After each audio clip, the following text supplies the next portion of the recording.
Hello, Max here, and I wanted to get another Road to Masters out today, but Blizzard had never really cared much for my schedule and a patch dropped last night on the PTR. Could this be the return of Widowmaker? First, let's run down some of the general changes. Static cameras are now supported in Spectator mode, team names can now be edited in custom games, and custom games can now be paused. I'm sure some of you are wondering what a static camera is, because surely you can just stop moving your spectator's camera and bam, static camera. No clever game code needed.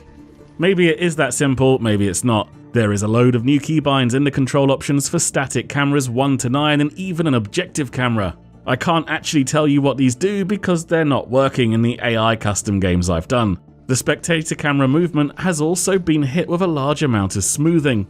I wish this was in game when I was doing my flyby intros for the map guides, but it's a nice change, although it does feel very weird when you first use it. It's no secret that Overwatch is being pushed as the next big esport despite the problems it has with viewability at the moment.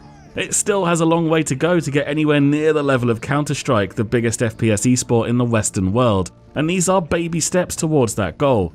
Now that Season 2 is out, it feels like competitive is in a good place and we have high bandwidth 60 tick across all game modes. Perhaps we'll start to see more improvements to the spectator system before the end of the year. I love Overwatch and I want to see it succeed as an esport too, but there is still much to do in that regard. They've also raised the volume of Hanzo's Dragon Strike voice line when he's in his lone wolf skins, and Reinhardt will let everyone know his barrier is failing more often. Minor changes, but something I'm sure we'll all appreciate. Alright, now let's get into the hero balance changes. Ana, a hero that is currently defining the meta, is getting some much needed changes.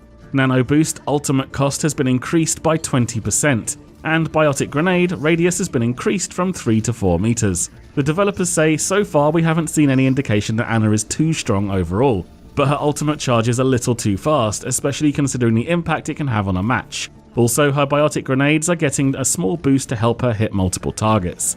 I find the wording here a little strange. She is currently very strong and her ultimate is the reason why. When played by somebody that understands how she should be used, which is to find any way to charge that ultimate ASAP and then nano boost a Reinhardt or Winston the instant it's available, Ana can often be the MVP of any game she's played in. It's most powerful on attack, and the reason why is if your team understands what Ana is trying to do, they can intentionally take poke damage, allowing Ana to charge her ultimate before any defensive ults on the other team are available, and it's easy to start a snowball. Hopefully a 20% increase in cost will tip the balance a little, allowing Zenyatta, Lucio and Mercy to get their ultimates charged in a similar amount of time, so they can counter the incoming nano boosted rocket hammer. If you'd like more info on why Ana is so powerful at the moment, One Amongst Many did a great video breaking down the current tank support heavy tournament meta. I'll have a link in the description. The Biotic Grenade change seems fine. I don't really play enough Ana to comment on the impact this will have. Making it easier to land on multiple heroes seems fine to me. The problem with Ana is her ultimate. Of course this will help her charge it very slightly faster, but I'm sure the impact in practice will be negligible. Next up, Junkrat has had a minor change to his ultimate. Riptire now activates more quickly. Junkrat is currently a hero that triggers me massively when picked on my team. In the current meta of Ana and Zarya on almost every team, he is a hero that tricks players into thinking they're having a positive impact on the game. That shiny gold damage medal at the end of the game. They will then flame their team and be annoyed that they're on the losing team with that shiny medal. Why can't these scrubs just pull their weight? All that damage was doing is charging Zarya and giving Ana free ultimates. That's probably why you lost Junkrat. Maybe think about that the next time there's a nano-boosted rocket hammer laying waste to your hopes and dreams of climbing the ladder. This change to his ultimate seems pretty minimal to me, but I don't play a lot of Junkrat, so maybe this goes a long way to help his ultimate get off in clutch situations. I tested it on both live and PTR and it activates about 0.6 of a second faster. If there are any Junkrats out there, let me know in the comments what you think. I promise not to rage at you. Much.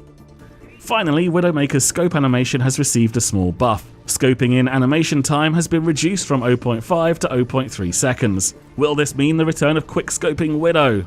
Probably not. Her unscoping animation time remains unchanged, and while this is a nice change for her, I'm sure it doesn't stop the clunkiness Widow players were complaining about after the nerf she received when she was dominating the meta.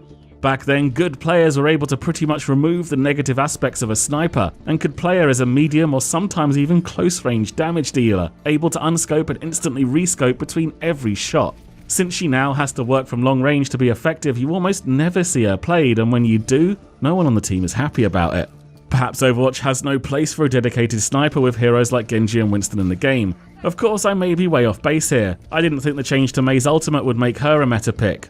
I still don't think she is, although she has some niche situations where the wall is useful, but my god do people like to play her on every map at the moment.